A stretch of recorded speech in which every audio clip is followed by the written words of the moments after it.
The Adventures of Steve and Dixie, aka Solvitur Ambulando, by Stephen Breakstone. Copyright 2026. Snippets from my journal. Episode 33, Month 13, June 1987. Tuesday, June 2nd, 1987, Holly, Colorado. Wasn't it a famous movie that had the line, "Dixie, I don't think we're in Kansas anymore"? We have been in the sunflower state more than 9 months. I never would have guessed that I ever would have stayed that long in the state of Kansas. Growing up in New York City, I never heard anyone state they aspired to live in Kansas. That's just a fact, not an insult. Now we are in Colorado. I traveled through Colorado and the Rockies about 1 million years ago between my second and third year of college with Mike and Karen. That's when we drove across the country in Karen's Honda Prelude to spend the summer in California. Boy, that was a trip that sure changed my life. Or did it just begin it? I fell in love with Colorado at that time. It was my favorite state. I had dreamed about spending a long time in this state, preferably a winter or a summer. Well, I came into Colorado yesterday, June 1st. We'll see how long we'll stay. What have I been thinking about? The most annoying subject of all, Dixie's foot. How do you ask a dog what the best thing to do is? Actually, asking is easy. It's understanding the answer that's rough. She's limping. A lot. I cannot ignore it. I don't know what to do. Or maybe I do. It's incredibly annoying. I wish she would stop limping. Be okay, damn it. I want to enjoy this so much, but I can't enjoy it if you're in pain. Are you in pain? How bad is it? Bad enough to stop, or can you keep going? Will it get worse? Will we have to stop for a while? The eastern plains of Colorado are no different than western Kansas. There's very little stimulation, and I have nothing else to think about. I don't regret leaving Dodge too early. I know I just had to go. But I do not want this problem. And there's not much I can do and nothing she can do. Well, except sit in a motel for a couple of days. The town of Holly is just over the border in Colorado, enjoying the company of, well, less than 1,000 residents. Friendly people living their lives, going to work, raising a family, and teaching children how to play baseball via the game of t-ball in the early June evening. This morning, we stopped to stay at a $15 a day motel. A nice room with cable TV. This is not like the motel experience in Garden City. I mean, a room is a room, but my attitude is in another universe. I did not personally need this rest, mentally or physically, but my companion does, and therefore we rest. I could find a spot by the river and camp out for a few days, but I really hate spending my life so blatantly waiting for time to pass because it's so boring. I mean, the river is flat, the land is flat, the river is low, and I cannot fake that I would enjoy the serenity of nature. Besides, I live in it all the time. Therefore, I pat myself on the back for saving enough money to allow myself the luxury of affording a motel so I can relax through this hardship and escape with TV, showers, napping, eating. I expect to be here all day today and tomorrow and leave on Thursday morning at checkout. Hopefully, the extra time will do her some good. The worst part is the fear that we'll have to stop in a town, perhaps Pueblo, and the summer walk 1987 will come to an abrupt end. That would really suck. But I'm sure I'd make the best of it. On the other hand, I'm halfway confident that all, as always, will be fine. Or is this the bad I thought might occur after all the good? From Dixie. Dixie says, "This is not fun. I want to have fun. That is all I want. That is not all I know. Walking all day long on a bruised foot is not fun. It doesn't hurt in the morning, but as the day goes on, I don't want to walk anymore." What do? Steve pushes us on. I mean, he just cannot just sit down and meditate for hours and hours on end. He says that drives him nuts. But I need the rest. I'll follow my father to the ends of the world, or at least the continent, but I cannot enjoy it all.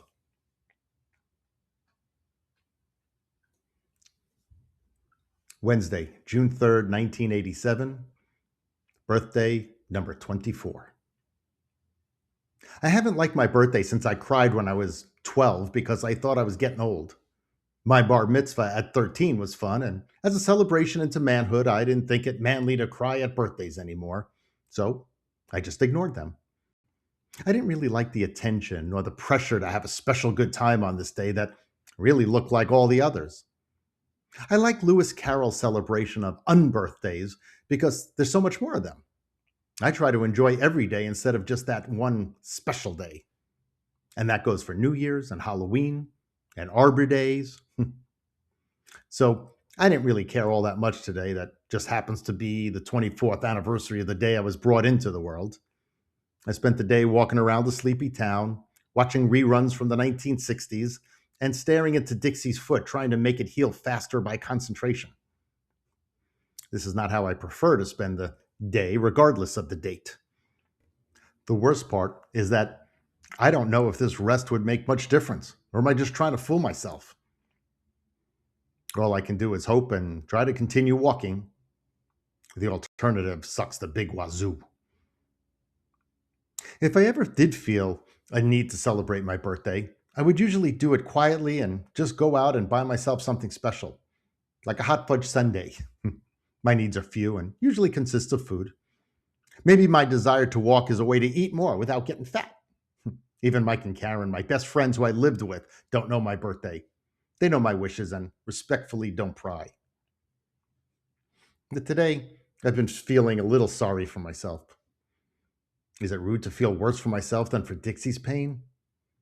Well, I always said mental pain was worse than physical, and therefore, I am suffering more. And although my $10 a day budget is being washed down river like a branch, I splurged for the apple pie at my favorite cafe. I went all out and ordered it a la mode. I was in sad shape this afternoon. It was pitiful. The young waitress smiled at me as she set the dish down. "Enjoy," she said with a sly smile. I knew I had attracted attention in the cafe. People come and go all the time on Highway 15, but I've been in and out of this town and cafe for 2 days now, and I'm sure that's longer than most. I am new, a young guy with a tan, and in a small town, girls take a look. Usually it's fun to flirt, but not today. Today I was a bit depressed. I tried to cheer myself up with one of my favorite desserts. And after she walked away, I stared at the white ice cream melting over the sides of the microwave pie. The waitress was quite attractive. I was, well, very well aware of that. But I didn't seem to care. "Snap out of it," I thought to myself. I took out my wallet and shoved my fingers into the velcroed pocket. As a true camper, I have matches, needles and thread, and a couple of extra allergy pills stuffed in there. At another time in my life, it also held a condom. I never used the condom, but it was good for my ego to think that I might need it someday. The memory of that thought made me laugh. I took out the matchbook. I never want to be without access to fire. I lit a match, quietly sung happy birthday to myself, and made a wish that Dixie's foot would be better. And not to be shallow, I also wished goodness to all. I blew out the match and enjoyed my gift to myself. I used a spoon to get the last of the melted ice cream and looked at the check the waitress had dropped off a few minutes earlier. The price of the dessert was crossed out, and on the bottom was, "Happy birthday, Annie." Thursday, June 4th, 1987, Holly and Grenada, Colorado. I couldn't stay put any longer. I was going nuts. Hopefully, considering that she has only walked 4 miles in the last 60 hours, the layoff has helped. Her spirit is amazing, but I just wish I could get her to pace herself. Even she was mentally ready to go. Laying around the motel room is not easy for a dog of Dixie's energy. Sometimes she's just go, go, go. I tried to use a leash this morning to keep her from flying all over the state, but that's just so useless. We just can't walk that way. She has too much energy to walk at my weighed down human pace. And yes, she is limping a little, but that doesn't bother me too much. And it doesn't seem to bother her too much either. I can only go by her attitude and how she acts. Later, I accidentally stepped on her foot earlier. Oh, she gave a yelp. We were right by a bridge, and so I decided that was a good place to rest. I've been trying to keep the pace down. I prefer to walk slow than not at all. But while resting under the shade providing bridge, she found a stick. Let's play fetch, she said in her own way. No, Dixie, it's not smart to use up the energy on a rest, especially on a bad foot. And I threw the stick into the water. But she didn't want to listen to me. She went into the river and brought back the stick. I threw it in another direction. Dixie, I don't think we should play. But again, she went after it.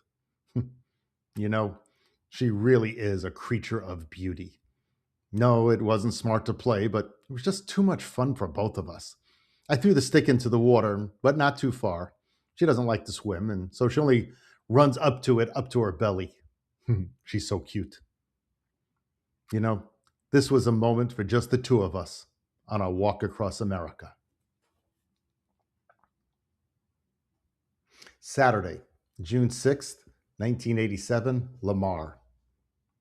We are sitting outside the ruins of an old rock farmhouse.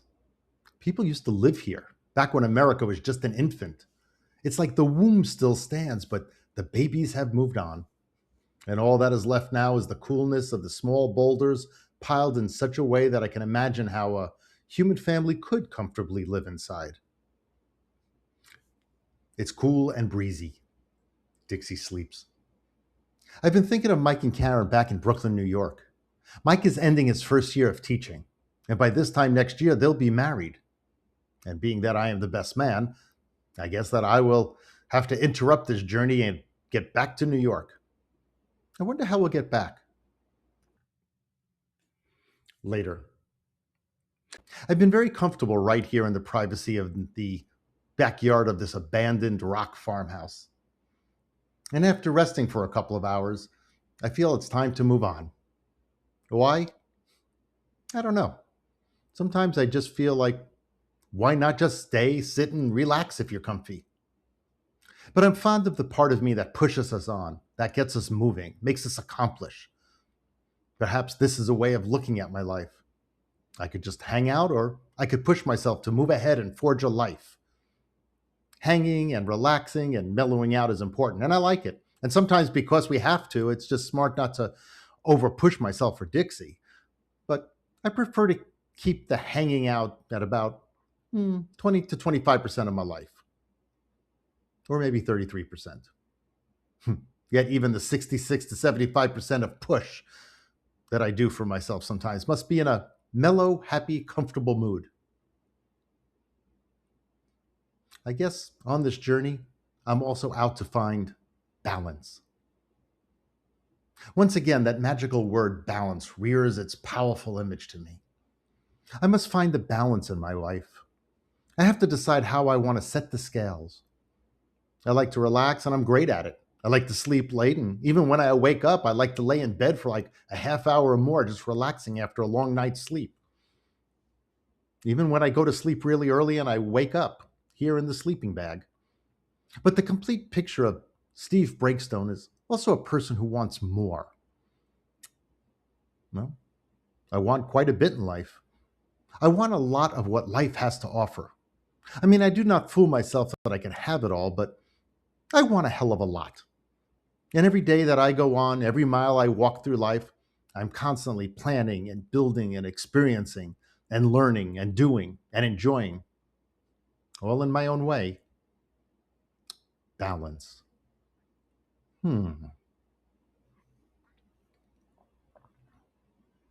Sunday, June 7th, 1987, John Martin Dam.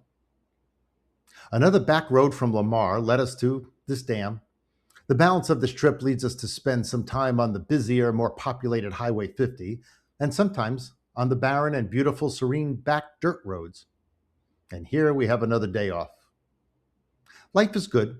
It's a hot day, a sunny day, the kind of day I hate when walking, but today I love it because we're by a reservoir. The two most fascinating elements for a man are fire and water. Now I have the second, and later I will have the first. I'll make a campfire this evening. Today is like that day in Garden City Motel. It's like there's just nothing I have to do but sit back and enjoy, and an opportunity to learn something new about my furry four-legged piece of mind. Dixie is not a swimmer. She's made that point many times. She's a German Shepherd, and her nature is to round up sheep, although she hasn't had much of a chance for that. And her other qualities embedded in her breeding are intelligence and loyalty. Well, brave she may not be, but she is definitely protective of me. In this regard, as I mentioned, she does not swim. She will wade up to her belly, but that is about it. If we're playing a game of fetch and I throw the stick too far into the water, the game is over. She may chase a duck around the pond, but if that duck goes into the pond, the chase is over. If a stake is floating by in a river beyond the level of her belly, it will continue to float on by undisturbed by her. Dixie is not a swimmer. Hot air, strong sun, and warm water are quite appetizing ingredients for a good swim. Now, for me, that is. But not only does Dixie not like to swim, she's also not too thrilled about me doing it either. Too bad for her. I waded into the water and Dixie followed me, up to her belly, and then she stopped and watched me. I went into where the water was up to my chest. Come on, girl, come on. Oh, come on, you wussy. Be a dog, will you? No dice. She put on that cute, dopey look of hers as if to say, nah, I'll just stand here and be cute. Why don't you come back and join me? Oh, come on, Dix, you're a dog. You can do it. The water swished around her belly and, well, that's as wet as she got. She has no aversion to water. She actually loves to stand in it. That's her comfort zone, and I don't bother her about it. I mean, she always comes when I call her, and she's never refused without good reason. And if she is refusing me about swimming, then it's obviously something she feels strongly about. She has her right not to like it. And I have a responsibility not to inflict my fun on her. She has a right to that respect. Yeah, my Dixie can be a killjoy. So I dove into the refreshing water to get a full soaking for myself and also to honor the full experience. And I held my breath, opened my eyes, and swam around the bottom of the man-made lake. And 20 seconds later, I came to the surface and discovered one of the greatest feelings a man with a dog can have. Dixie, in all her inexperience, was coming to save me. I don't know how she would have done it, but she was coming to try. No one ever taught her how to swim, and obviously she never cared to learn. I also discovered that the dog paddle is not necessarily natural. Making a beeline for where she saw me go under, she was on her way. But her style of swimming creates splashes of water that was like waves breaking over giant rocks by an ocean wave. On every paddle she took, one paw and leg would stroke, and the other would come above and break the waterline. And then her paw would raise to its limits and then crash down and throw water everywhere, including her face. No wonder she doesn't like to swim. She almost drowns herself with every stroke, even though with her head above the surface. Boom, splash, boom, splash. Even when she saw me come above, she just kept on coming to make sure I was all right. Boom, splash, boom, splash. And then she reached me, poked me with her nose as if to say, "You all right? Good. I'm out of here. Now, follow me." She turned around. Boom, splash, boom, splash. She was headed for shore. Dixie, my four-legged piece of mind. Oh, I love her so. Later. The sun went down and the storm clouds brewed in the southwest. The wind kicked up and thunder rumbled. The wind was blowing from the southeast, so I knew we'd watch the storm pass by to the northwest. All we got here were just some cool winds. And I made a fire and cooked my can of chili and beans. The human day trippers to the dam had all gone home, and Dixie and I were secluded from the rest of Colorado and civilization. The reservoir, the fire, the winds, the clouds, the colors, food, water, Dixie and me. Quite nice. Moments like this, I do miss Mike and Karen because, well, they would have loved this moment as much as I. Regardless of how happy they may be at this moment in their own lives, they are in the city. But they should be here, staring at the burning twigs we all throw into the fire. Later. This walk, so far, has been much more enjoyable than it was last year. I'm so much more comfortable with the whole aspect of the trip now that I was this time last year. I'm happy by myself, my future, and the weather, and my abilities. And if Dixie's foot was fine, it would have absolutely no drawbacks. Wednesday, June 10th, 1987, west of La Junta, Colorado. Walking under yesterday's multifaceted sky, I saw our first mountain. Well, at least it looked like one. Or it could have been a strange cloud way off into the distance. The site was down the road as far as I can see and off a bit to the left. And if it is a mountain, we may not climb that one, but it is the first, well, theoretical mountain to come into view. Later. Yeah, it's a mountain. The road is not as flat as it used to be. The 1,000 miles walk from New Orleans, a city below sea level, and Dodge City is 2,500 feet. That's an average rise of 2.5 feet per minute. Not that that means anything when walking that route, but there was a few hills, ups and downs here and there, but basically not really all that noticeable. But Colorado's lowest lands in the Arkansas River Valley, near where we were at Holly, there are major now there are major inclines leading up to the Rockies.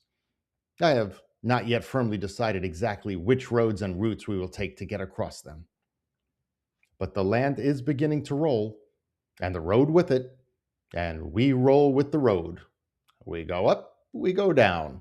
We hit a plateau and go up again. It was at the top of one of these hills that those shadows of mountains really came into view.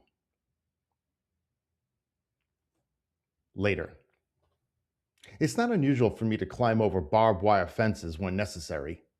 For Dixie, I step on the lowest wire with my foot and I hold the next highest wire up with my fingers to create a space large enough for Dixie and her pack to go through easily. And once on the other side, we find a place to set up the tent that's really inconspicuous and can't be seen from the road. But whoops, not quite so this time, not so simple. Yesterday, as she jumped through, which she's now done dozens of times before, she got her back left inside knee caught on one of the barbs. She tore a nice hole in herself. Great. Another leg injury. I splashed some hydrogen peroxide on it, and it should be okay. Aside from that, Dixie's also been having bouts of diarrhea. I've always followed the belief that if it's going in regularly and it's coming out in good shape, then she's in good shape. That observation of her health simplifies things. Presently, the diarrhea is possibly caused by the bad water of southeastern Colorado. I never would have thought that Colorado would have bad water, but I'm told that we're not in the Rockies. The water here is not as fresh running water from snowmelt and runoff and naturally filtered. I personally been drinking lots of milk and orange juice, and maybe that's why I'm not as affected. Side note. I've enjoyed reviewing this passage. Memories can be deceiving, and since it's been almost 40 years, I'm grateful to my younger self that I had the foresight to have written and recorded journals. But a couple of things that I recall clearly from this part of the walk on a deeper level than just my notes are, well, number one, the constant concern about Dixie and my seemingly never-ending wonderings if I was being stubborn or persevering for her and for me. I was constantly wondering how someone with my limited experience could know what physical challenges are par for the course for myself and a German Shepherd on a journey like this. I felt like an athlete who has to consider which injuries to just play through and when do you take yourself out of the game. And I had to decide for Dixie. Let's face it, for all she cared, she'd probably be happy just taking a long walk in the woods every morning and then nap and then eat and then just do that 2 or 3 times a day. But, but that wasn't her or our lifestyle. I had to determine what behaviors express perseverance and how to know when I was just being, well, simply stupid or stubborn. And, well, as I've already had determined, even vets I had come across didn't have experience in this area. And therefore, I was the only one with experience I could rely on. It was a consistent, annoying struggle. Yet, the second aspect I recall of that time period is that when Dixie was doing well, I and we were really enjoying and appreciating the lifestyle and the excitement that we created as we approached the dramatic beauty and the allure of the Colorado Rockies. At this point, I was confident and comfortable with living on the road, walking during the day, and knowing that at night we'd find a good place to set up a tent and sleep securely, that we'd always have enough food and water, that I had saved enough money for contingencies and emergencies, and that we could deal with whatever weather came our way, and that we could walk safely on the state highways and the back roads with all types of cars and tractors and trucks and trailers and drivers, and that we were safe from the crazies out there. So the challenges and the uncertainties were a daily occurrence. It was just part of the lifestyle, but at the same time, I was more certain than ever that I was doing the right thing for myself. The what else could I do with my life thoughts were mostly left many miles behind. I was experiencing a gamut of up and down emotions, but the highs were higher than what I experienced walking the first 1,000 miles through Louisiana and Texas and Oklahoma and Kansas. And I was expecting that the best was yet to come. I really wanted to keep walking. That I knew. Well, that's it for now. Thanks for listening to my sharing. Peace.